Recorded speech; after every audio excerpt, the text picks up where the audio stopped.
Bonjour à tous et à toutes. Je suis Margot et je suis étudiante en première année de communication et je suis très heureuse d'être aujourd'hui avec vous pour participer à ce webinaire avec Startup for Kids pour vous présenter des métiers du numérique et du digital. Et aujourd'hui, on a la chance d'être avec Gaëlle Girardot, cofondatrice et présidente de Cook. Avant de lui donner la parole, je vous rappelle qu'il est possible que vous posiez des questions avec le petit QR que vous trouvez en bas de votre écran ou directement sur le Facebook Live. Donc, Gaëlle, merci d'être avec nous. Bonjour Margot, merci de me recevoir. Bien sûr, alors donc, je suis Gaëlle Girardot, je suis présidente et cofondatrice de Coude.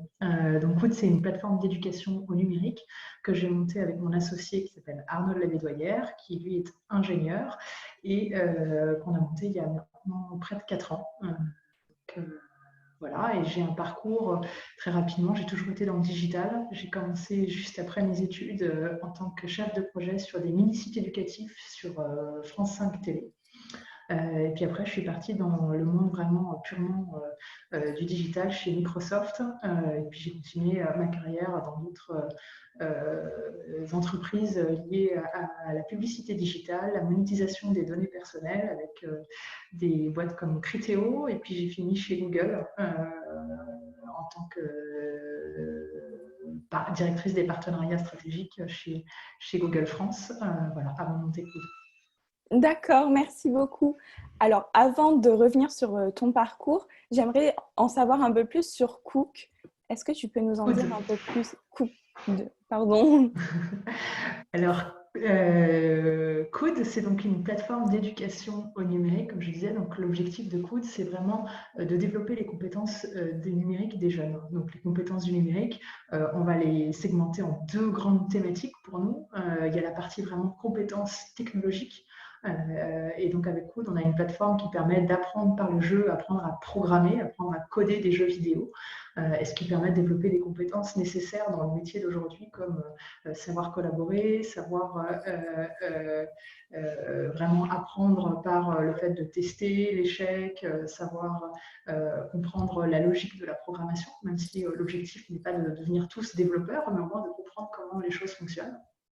Et la deuxième partie qui est vraiment plus sur la culture du numérique, où on a eu une application qui s'appelle Coude Academy et qui permet vraiment de développer ses compétences plus sur comprendre son identité numérique, savoir chercher en ligne, savoir gérer la sécurité de son mobile, par exemple, savoir aller sur les réseaux sociaux, publier, créer le contenu, voilà. Et tout ça toujours de manière plutôt ludique et active. Le but, c'est d'apprendre en faisant et apprendre en s'amusant. D'accord, merci beaucoup. C'est un bon moyen, ce que vous présentez. Et donc, vous êtes cofondatrice et présidente.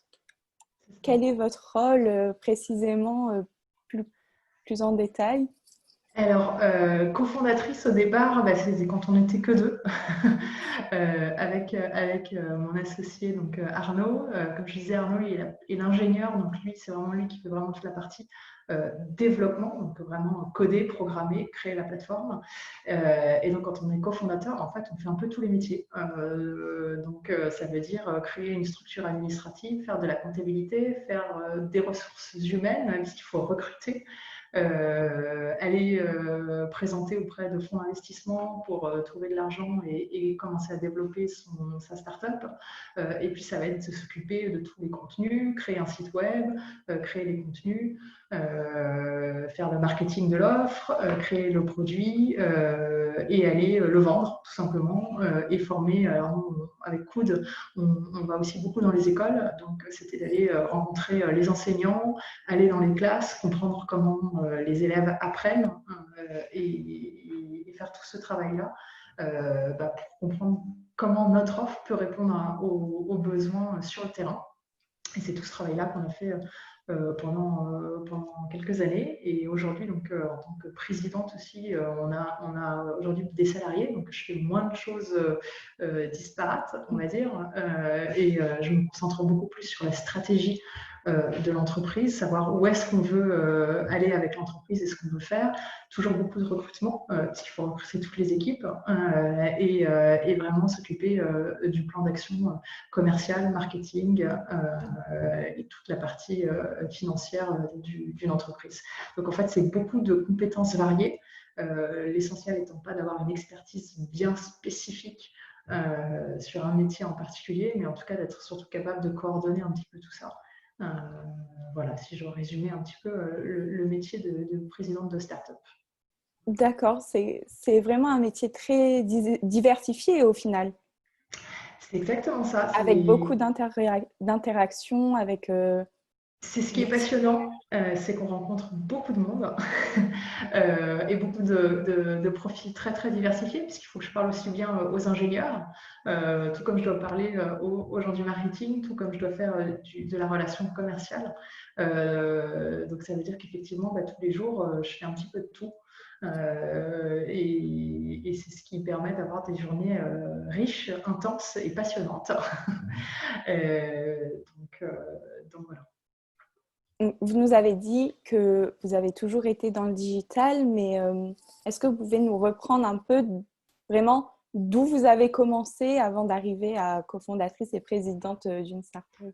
Oui, alors quand j'ai démarré, il faut savoir que j'ai plus 20 ans, donc en fait quand j'ai démarré, il n'y avait pas de formation au numérique, il n'y avait pas d'école pour ça.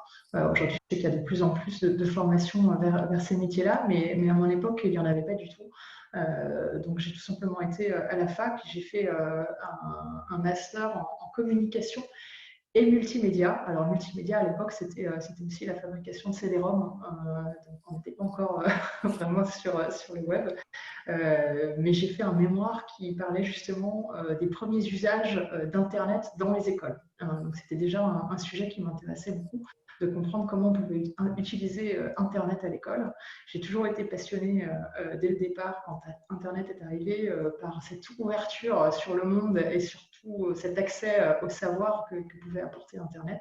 Je me disais, voilà, dans les écoles, c'est un vrai plus. Si j'avais eu ça pendant mes études, j'aurais certainement été encore plus loin dans mes études parce que c'est un accès au savoir absolument phénoménal. Et c'est comme ça que derrière, je me suis tout de suite orientée vers l'éducation aux médias. Et j'ai commencé chez France 5 Télé, où j'ai commencé à m'occuper de mini-sites et de tous les petits sites éducatifs. Donc il fallait créer les contenus éducatifs pour les sites sur le site web de France 5 Éducation. Et puis derrière, ils n'ont pas pu me recruter. J'étais en CDD à ce moment-là. Ils ont joué un CDI parce qu'il fallait que je commence ma carrière.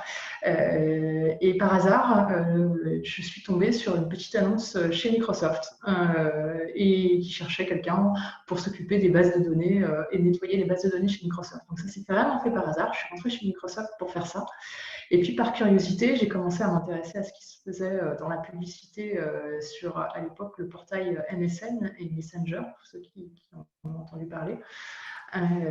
Et j'ai commencé, voilà, par curiosité, à m'y intéresser, à discuter avec les commerciaux, et il y a un poste qui s'est ouvert, et j'ai pu commencer à apprendre sur le tas, et à apprendre à vendre de la publicité sur Internet, sur les sites de Microsoft. Donc tous les petits encarts publicitaires que vous voyez sur les sites Internet, voilà, il fallait les vendre, il fallait les opérer aussi, donc pouvoir les mettre en ligne au travers des plateformes publicitaires. Et j'ai démarré comme ça chez Microsoft. Et j'ai continué pendant 6 ans chez Microsoft. Je vous passe les détails de tous les postes que j'ai pu avoir. J'ai eu la chance de faire pas mal de postes, toujours liés au marketing digital, que j'ai appris sur le tas. Et puis j'ai changé de société. Je suis allée chez Criteo, qui m'a permis de mieux comprendre ce qu'était la technologie de ciblage des données personnelles.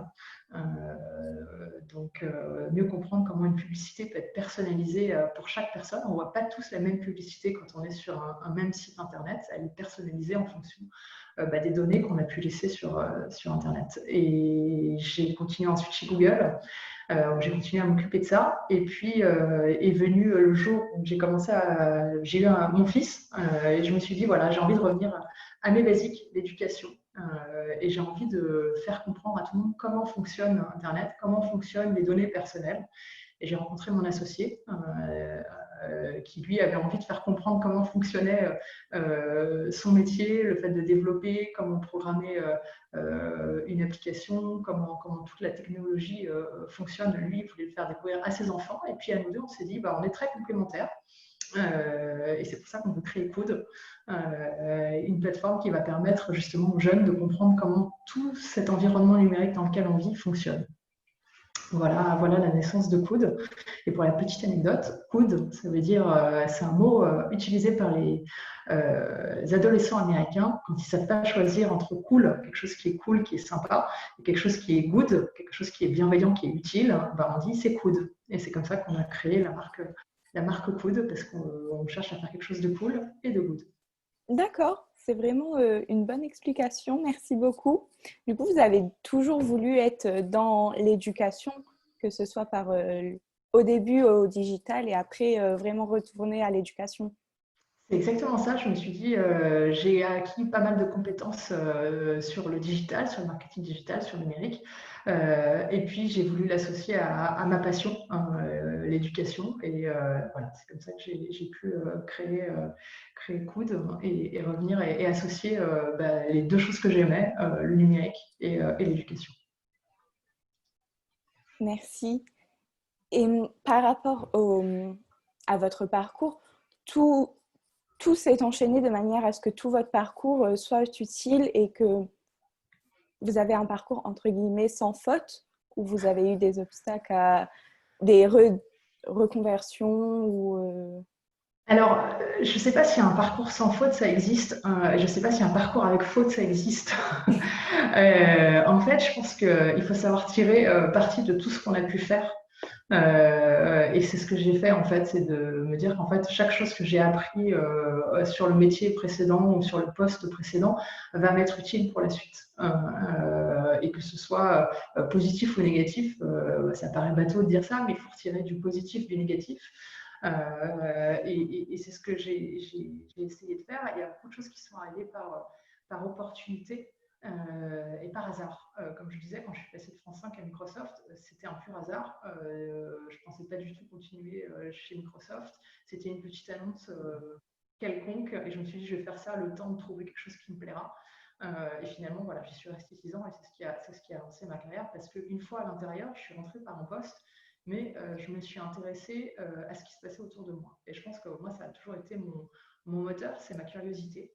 On dit que c'est un vilain défaut, mais parfois, ça peut être un vrai avantage. Et le fait d'être curieux permet d'observer, permet de regarder ce que font les autres. Et je pense que je n'ai pas réfléchi ma carrière plus en tant que qu'est-ce que je veux faire, mais plutôt finalement par élimination. Moi, j'ai plutôt été du genre à pas vraiment avoir de vocation. Je n'ai pas voulu être médecin ou avocat. Ce qui est très bien quand on sait ce qu'on veut faire, c'est parfait. Quand on ne sait pas, c'est difficile de trouver. Donc, c'est là où la curiosité est utile et c'est là où l'observation est utile parce que du coup, petit à petit, en fait, on se fraye un chemin en se disant ça, j'aime pas, j'élimine. Et puis petit à petit, on arrive à trouver les choses qu'on aime et on arrive à s'orienter de plus en plus vers les choses qu'on aime et à raccrocher les choses qu'on aime parce que quand on fait quelque chose qu'on aime, on le fait bien, on le fait mieux en général. Et c'est comme ça qu'on s'oriente de plus en plus vers ce qu'on aime faire. Et c'est comme ça que j'ai commencé au tout début dans l'éducation, ce qui me plaisait. J'ai continué vers le numérique, qui me plaisait aussi, sans savoir trop ce vers quoi j'allais. Et puis, petit à petit, ça m'a permis de sortir des gros groupes dans lesquels j'ai pu travailler et de rattacher les deux choses que j'aimais et créer ma propre entreprise. Mais c'était pas un parcours prévu et tout n'était pas bien organisé dès le départ. Ça s'est fait par des rencontres, par la curiosité, par l'opportunité. D'accord. Alors, nous avons deux questions. Coud convient à quel âge pour quelle personne Alors aujourd'hui, Coude, c'est vraiment une plateforme qui est dédiée plutôt aux collégiens. Aux collégiens assez large, en général on dit 10-15 ans, donc un peu avant le collège et un peu après le collège. Pourquoi cet âge-là et pourquoi on se concentre sur ces âges-là? Parce que c'est un âge où en fait on commence déjà à être autonome sur le numérique. C'est à partir de 10 ans, c'est l'âge où 11 ans, 12 ans, c'est l'âge où on commence à avoir son premier ordinateur tout seul, son premier téléphone. C'est là où on a besoin vraiment de commencer à comprendre comment tout ça fonctionne, aussi bien pour le bien que pour le mal, c'est-à-dire savoir s'en protéger, se protéger de ce qui est mauvais, et pouvoir en profiter et bénéficier de ce qu'il y a de meilleur. Donc voilà, et aussi parce qu'en fait, tout simplement, ces compétences sont été intégrées au programme scolaire. Donc on a voulu venir aussi aider et donner du support aux enseignants pour aider au programme scolaire, parce que maintenant les compétences du numérique sont dans le programme. Donc ça, c'est aujourd'hui. Et puis là, on commence de plus en plus à aller aussi vers les adultes. Et les un peu plus grands, surtout sur les compétences du numérique. Pourquoi? Parce que déjà, on s'est aperçu quand il fallait accompagner les enfants à l'école, il fallait accompagner les enseignants. Donc, finalement, on s'est mis à former les enseignants pour qu'eux puissent former les jeunes. Et puis, en commençant à former les enseignants, petit à petit, il y a beaucoup d'adultes qui sont venus nous voir en disant « mais en fait, c'est très bien. J'aimerais bien moi aussi développer mes compétences parce que je suis pas née avec le numérique et j'ai beaucoup de compétences à apprendre. » Et finalement, notre philosophie qui est d'apprendre par le jeu, c'est quelque chose que les adultes, ou les jeunes adultes en tout cas, aiment beaucoup. Je pense qu'on se reconnaît tous dans le métro, adultes ou jeunes ou enfants. On est tous souvent en train de jouer sur notre téléphone. Voilà, donc apprendre par le jeu, c'est quelque chose qui plaît à beaucoup de monde, et même aux adultes. Je suis tout à fait d'accord.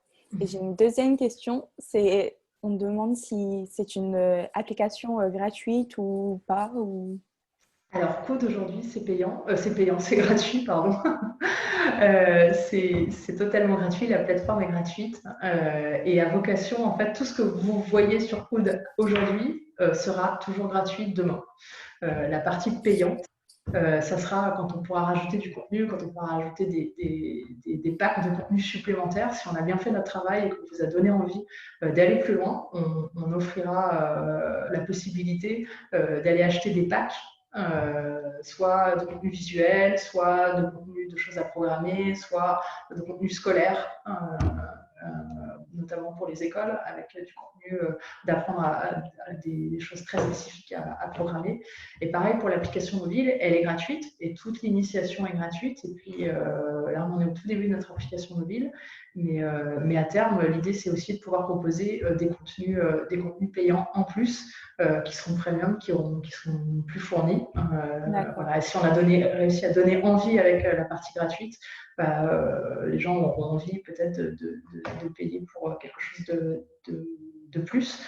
Mais tout ce qui est aujourd'hui à disposition restera toujours gratuit. Merci beaucoup. Je reviens sur ce que vous disiez tout à l'heure quand vous parliez de curiosité et d'observation. Ce sont vraiment des qualités nécessaires dans le monde du digital ou dans le monde en général? De manière générale, alors encore une fois, je pense qu'il y a beaucoup de jeunes qui vont s'entendre dire par leurs parents que la curiosité est un vilain défaut, et ça peut l'être. Je le dis aussi à mon fils, ça dépend pourquoi, mais ça peut être d'une grande aide, parce que c'est lié au monde qui nous entoure, c'est important. Et le numérique, en fait, comme je le disais, est une fenêtre sur le monde et une fenêtre sur le savoir, sur l'accès à ce qui se passe. Faut juste être curieux, et quand je dis curieux, il faut être curieux jusqu'au bout, parce que sur internet on peut aussi trouver beaucoup de choses qui sont fausses. Donc en fait il faut avoir la curiosité d'aller jusqu'au bout de sa démarche, et quand on cherche une information, c'est de s'assurer qu'elle est vraie, qu'elle est légitime, et ça a presque un travail de détective parfois. Donc oui, je pense que la curiosité est un avantage et nécessaire si on veut aller plus loin et continuer à apprendre. Parce qu'il ne faut pas se dire que quand on sort de l'école, on a fini d'apprendre et on sait tout faire. Bien au contraire, c'est là qu'on découvre encore beaucoup de choses à apprendre tous les jours, et c'est ce qui est passionnant. Donc si on veut continuer sa carrière, et je pense qu'aujourd'hui, ça l'est d'autant plus vrai, on ne fait pas le même métier pendant 40 ans. C'est plus la réalité d'aujourd'hui. Encore une fois, sauf les vocations très spécifiques, encore qu'il y a des chirurgiens du cœur qui peuvent Oui. changer de métier, mais en général, ces vocations-là sont bien spécifiques. Mais si on n'a pas ces vocations bien spécifiques, je pense qu'on change de métier très régulièrement. Et ça veut dire apprendre. Et si on veut apprendre, il faut être curieux parce qu'il faut être capable d'écouter ce qui nous entoure et aller chercher les savoirs là où ils sont. Il ne faut pas avoir peur du digital et de tout cet univers-là dans le monde Et dans lequel nous vivons. je pense qu'il faut le voir comme une opportunité, l'opportunité de découvrir plein de choses, tout en connaissant les limites et les dangers. C'est justement la vocation de Coud, c'est de dire voilà tout ce qui est possible avec le numérique et voilà ce dont il faut se protéger. Et une fois qu'on le sait, on est armé, on est équipé pour aller dans le numérique. Tout comme en fait, si je prends une analogie très simple, quand on est petit et qu'on va dans la rue, nos parents nous apprennent à regarder à droite et à gauche avant de traverser la rue. Ou de regarder que le feu est rouge ou le feu est vert. En fait, c'est exactement ce qu'il faut savoir faire aussi sur le numérique. Il faut savoir regarder à droite et à gauche avant de traverser pour pouvoir bien vivre et pour pouvoir y aller sans danger. D'accord, merci. C'est un secteur, un univers qui a beaucoup d'avenir. Alors, il faut voir que tous les secteurs en fait sont en train de se numériser. Donc, même des métiers à la base qu'on ne pense pas forcément numériques sont en train de devenir numériques. Si je prends l'exemple d'un agriculteur, on se dit qu'un agriculteur, en fait, c'est pas un métier où on a besoin du numérique. Et en fait, c'est faux, et ça le devient de plus en plus faux, parce que l'agriculteur, il va avoir peut-être avoir besoin d'outils robotiques dans ces champs et il va falloir comprendre comment ça fonctionne. Il va falloir peut-être même, il y aura des mises à jour sur Internet directement. Si je prends l'exemple de la voiture, l'automobile, c'est pareil, c'est des métiers qui deviennent de plus en plus numériques. On le voit avec la voiture autonome. La voiture autonome, ça nécessite une intelligence artificielle. Et l'intelligence artificielle, c'est un métier du numérique, c'est de développer des algorithmes derrière.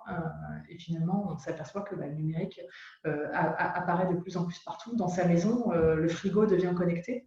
Ou sa machine à laver devient connectée. Voilà, tout se connecte, tout entre en réseau. Et finalement, il y a une grande transformation digitale de la société. Et même si ce n'est pas pour un métier spécifique, je pense que le numérique, de toute façon, il fait partie de notre vie tous les jours.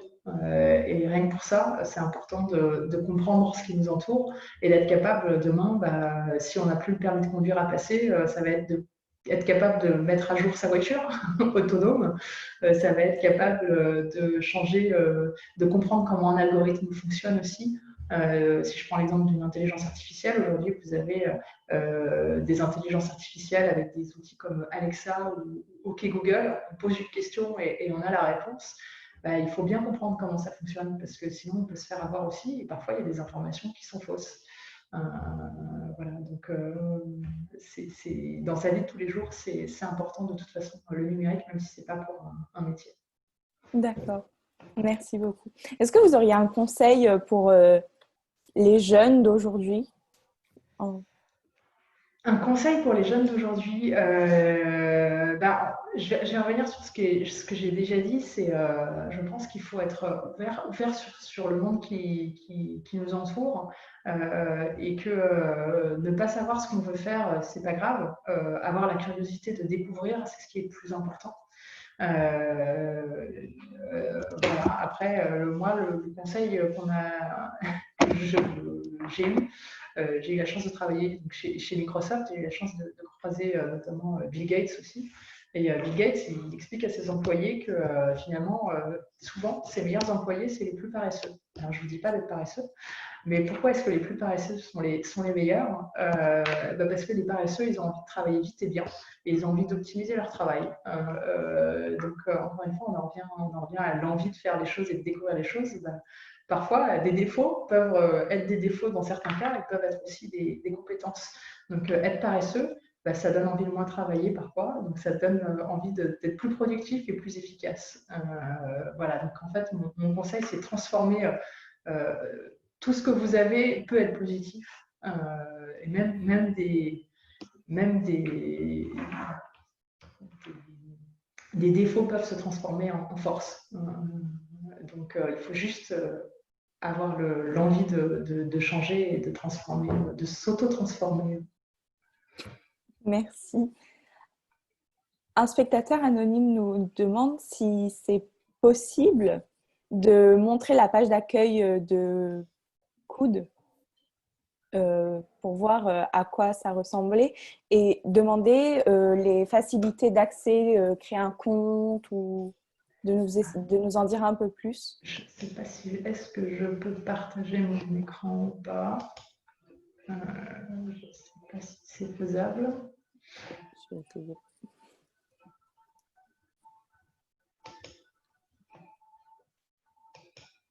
Je crois que moi, je n'ai pas les autorisations pour partager mon écran.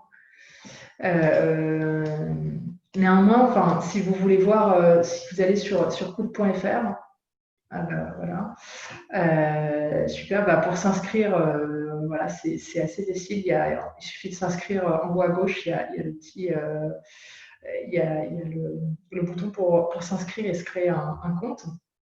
On peut aussi s'inscrire aux ateliers en ligne là, en cliquant ici. Et en descendant, voilà, on fait des ateliers en ligne qu'on propose pour apprendre à créer un jeu vidéo. Voilà, c'est un jeu qu'on a fait en partenariat avec Amazon. On peut s'inscrire aux ateliers. Et surtout, il y a des tutos. Si on va en haut à droite, démo et tutos, si on veut voir à quoi ça ressemble, si tu vas sur tutoriel.